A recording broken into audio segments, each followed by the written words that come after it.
Guys, sa araw na ito, gagawa tayo ng Alexandra.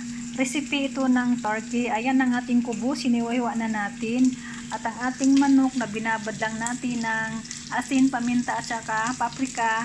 At bago natin i-prito ng ayan, pa-brownin lang natin siya. Ayan, baliktarin natin siya. At ang ating sauce ay butter, igisa ang maglagay ng butter at saka igisa ang tomato paste at saka kaunting blender na kamatis, asin, paminta at saka ketchup. Yan lang guys.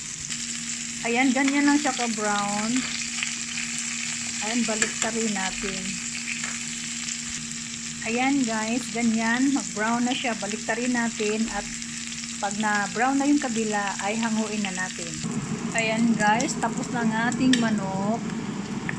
Ilagay lang natin dito guys sa lansan. Yan.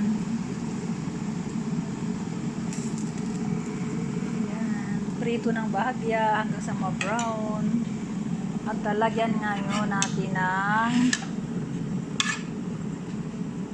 sauce. Ganyan lang kasimple guys. Ang tinatawag nilang Alexandra.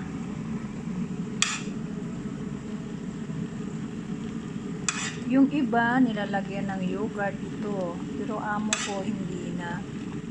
Kubos lang sa ilalim. Tapos yung sauce niya. Ganyan lang guys. Ayan. Tapos na ang ating Alexandra.